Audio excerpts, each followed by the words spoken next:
Assalamualaikum warahmatullahi wabarakatuh. Izin memperkenalkan diri. Nama Taruni Muda Safira Mirianda. Di sini saya akan mempresentasikan tentang sistem rem. Pertama, apa sih sistem rem itu? Rem dirancang untuk mengurangi kecepatan atau memperlambat dan menghentikan kendaraan atau untuk memungkinkan parkir pada tempat yang menentukan. Peralatan ini sangat penting pada kendaraan dan berfungsi sebagai alat keselamatan dan menjamin untuk pengendaraan yang aman. Prinsip rem, kendaraan tidak dapat berhenti dengan segera apabila mesin dibebaskan tidak dihubungkan dengan pemindahan daya. Kendaraan cenderung tetap bergerak. Kelemahan ini harus dikurangi dengan maksud untuk menurunkan kecepatan gerak kendaraan hingga berhenti. Mesin mengubah energi panas menjadi energi kinetik atau energi gerak. Untuk menggerakkan kendaraan, sebaliknya rem mengubah energi kinetik kembali menjadi energi panas untuk menghentikan kendaraan. Umumnya rem bekerja disebabkan oleh adanya sistem gabungan penekanan melawan sistem gerak. Efek pengereman atau braking effect diperoleh dari adanya gesekan yang ditimbulkan antara dua objek. Tipe rem.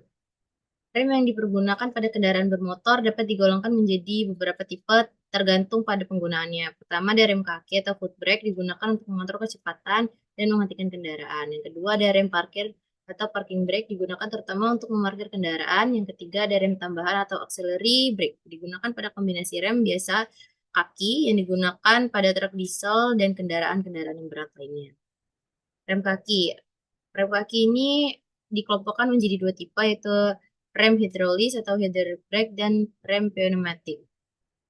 Rem hidrolis lebih respon dan lebih cepat dibanding dengan tipe lainnya dan juga konstruksinya lebih sederhana.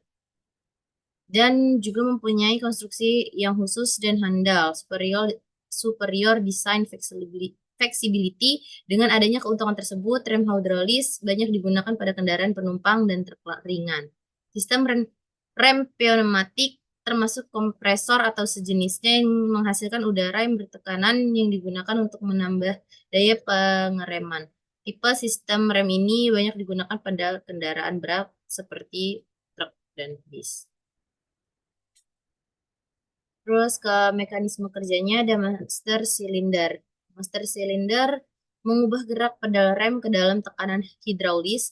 Master cylinder terdiri dari reservoir tank yang berisi minyak rem, demikian juga piston dan silinder yang membangkitkan tekanan hidraulis. Ada dua tipe silinder, tipe tunggal dan tipe ganda. Master silinder tipe ganda banyak digunakan dibandingkan dengan tipe tunggal. Setelah itu ada booster rem, tenaga penekanan pada pedal rem dari seorang pengemudi tidak cukup kuat untuk segera dapat menghentikan kendaraan. Booster rem melipat gandakan daya penekanan pedal sehingga daya pengereman yang lebih besar diperoleh. Booster rem dapat dipasang menjadi satu dengan master cylinder atau tipe integral, atau dapat juga dipasangkan secara terpisah dari master cylinder itu sendiri. Tipe integral ini banyak digunakan pada kendaraan penumpang dan truk yang kecil. Setelah itu ada katup pengimbang. Kendaraan dihentikan dengan adanya gesekan antara ban dan jalan. Gesekan ini akan bertambah sesuai dengan adanya pembagian beban pada ban. Biasanya, kendaraan yang mesinnya terletak di depan, bagian depannya lebih berat dibandingkan dengan bagian belakangnya. Bila kendaraan direm, maka titik pusat gravitasi akan pindah ke depan, bergerak maju disebabkan adanya gaya inertia dan karena adanya beban yang besar menyatu pada bagian depannya. Sistem rem anti-lock. Rem anti-lock ini diciptakan tidak hanya untuk mencegah terkuncinya roda-roda belakang selama pengereman secara tiba-tiba, tapi juga untuk mengontrol roda-roda depan agar kendaraan tidak berputar atau slip, serta menjaga pengendalian kemudi dengan baik. Perhatian. Bila kendaraan mulai ada gejala slip, akan dapat diperbaiki dengan adanya gerakan roda kemudi untuk lebih mudah menghindar dari rintangan. Bila rem bekerja selama kendaraan membelok, kendaraan dapat berhenti dengan aman tanpa mengalami perubahan langsung. Setelah itu ada rem kontrol. Pada tipe rem kontrol, kekuatan tenaga pengereman diperoleh dari sepatu rem yang dia menekan permukaan tromol bagian dalam yang berputar bersama-sama dengan roda. Karena self-energizing action ditimbulkan oleh tenaga putar tromol dan tenaga mengembangnya sepatu. Kekuatan tenaga pengereman yang besar diakibatkan oleh usaha pedal yang relatif kecil. Selanjutnya ada backing plate. Backing plate dibuat dari baja pres yang dibaut pada axle housing atau axle carrier bagian belakang karena sepatu rem terkait pada backing plate. Maka aksi daya pengereman tertumpu pada backing plate. Selanjutnya ada silinder roda atau wheel cylinder. Terdiri dari beberapa komponen seperti terlihat pada gambar di sebelah kanan. Setiap roda menggunakan satu atau dua buah silinder roda. Setiap roda menggunakan satu atau dua buah silinder roda. Ada sistem yang menggunakan dua piston untuk menggerakkan kedua sepatu rem, yaitu satu piston untuk setiap sisi silinder roda, sedangkan sistem yang lainnya hanya menggunakan satu piston untuk menggerakkan hanya satu sepatu rem. Selanjutnya ada sepatu rem dan kampas rem. Sepatu rem atau brake shoe seperti juga tromol drum memiliki bentuk setengah lingkaran. Biasanya sepatu rem dibuat dari plat baja, kanvas rem dipasang dengan jalan dikeliling pada kendaraan besar atau dilem pada kendaraan kecil, pada permukaan yang bergesekan dengan tromol. Kanvas ini harus dapat menahan panas dan aus dan harus mempunyai koefisien gesek yang tinggi. Koefisien tersebut sedapat mungkin tidak mudah dipengaruhi oleh kendaraan turun naiknya temperatur dan kelembapan yang silih berganti. Umumnya kanvas lining terbuat dari campuran fiber metalik dengan brass, lead, plastik, dan sebagainya, dan diproses dengan ketinggian panas tertentu. Selanjutnya ada tromol rem. Tromol rem atau brake drum umumnya terbuat dari besi tuang, gravy cast iron, dan gambar penampangnya seperti terlihat pada gambar ini. Tromol rem ini letaknya sangat dekat dengan sepatu rem tanpa bersentuhan dan berputar bersama roda. Ketika kanvas menekan permukaan bagian dalam tromol, bila rem bekerja, maka gesekan panas tersebut dapat mencapai suhu setinggi 200 Celcius sampai 300 derajat Celcius. Selanjutnya tipe leading dan tipe trailing seperti terlihat pada gambar ini sebelah kanan. Masing-masing sepatu rem ditekan membuka oleh wheel cylinder, sedangkan bagian ujung bawah berputar atau mengembang. Tipe ini hanya terdapat pada silinder roda tunggal atau single wheel cylinder. Ini ada bagian-bagiannya, ada fixed wheel cylinder, direction of drum rotation, trailing shoe, fixed anchor leading shoe. Selanjutnya ada tipe two leading. Tipe two leading shoe dibagi menjadi dua single action dan double action. Tipe single action two leading shoe mempunyai dua silinder roda yang masing-masing mempunyai satu piston pada setiap sisinya. Bila rem bekerja, kendaraan dalam kondisi gerak, maka kedua sepatu akan berfungsi sebagai line shoe.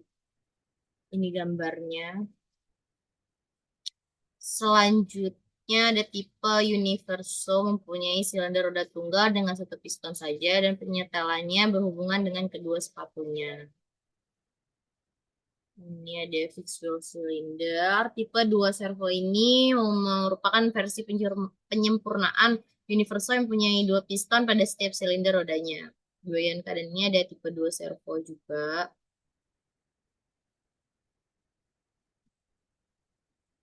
Selanjutnya ini tentang jenis tipe fixed caliper.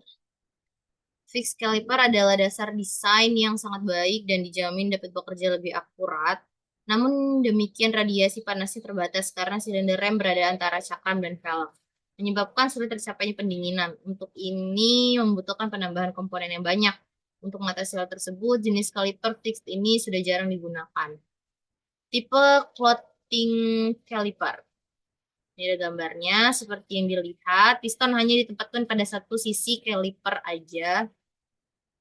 Tekanan hidrolis dari master silinder mendorong piston dan selanjutnya menekan pada rotor disk atau cakram. Pada saat yang sama, tekanan hidrolis menekan sisi pad atau reaksi B.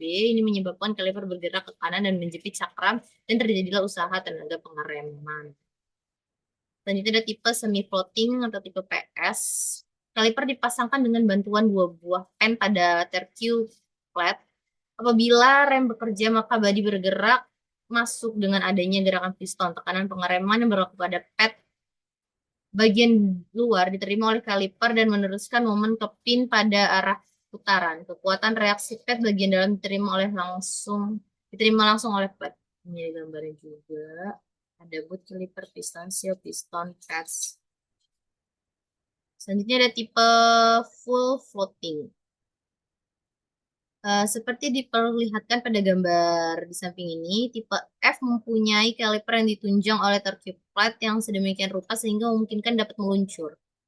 Arm akan maju dari kaliper untuk memindahkan gerak piston untuk menekan pad pada lipo itu membutuhkan tempat yang sedikit tempat cenderung lebih banyak terseret dari tipe lainnya karena permukaan luncur kaliper dan tercube plate tersembunyi. Tipe ini digunakan pada disc brake bagian belakang untuk beberapa model kendaraan.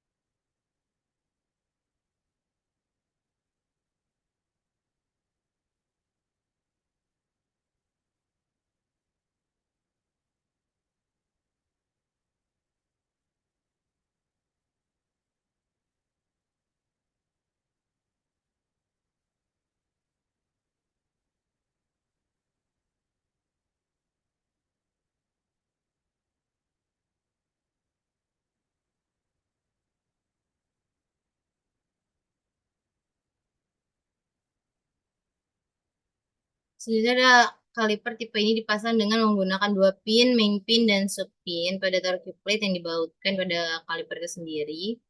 Seperti pada gambar ini, kaliper dan dua pin digerakkan sebagai satu unit oleh piston. Reaksi tenaga reaction force dapat inner dan outer pad diterima oleh circuit pad dan dengan demikian momen tidak diteruskan ke pin. Selanjutnya bagian yang meluncur pada kaliper disembunyikan seluruhnya. Ini merupakan desain yang dapat menambah keandalan pada bagian ini. Tipe FS agak kurang terseretnya dibandingkan dengan tipe F dan sering digunakan pada rem-rem depan kendaraan yang sering. Tipe AD, stainless steel plate. Suatu SIM untuk mengurangi bunyi anti-squeal SIM dipasang pada pad dan bagian tercube plate yang bersentuhan untuk mencegah suara yang kurang enak dan pausan pad. Tipenya digunakan pada rem depan kendaraan penumpang ukuran menengah. Selanjutnya ada tipe PD. Pada dasarnya sama dengan tipe AD kecuali pada main dan supin saja yang dibaut pada lupo plate. Tipe PD digunakan pada rem depan.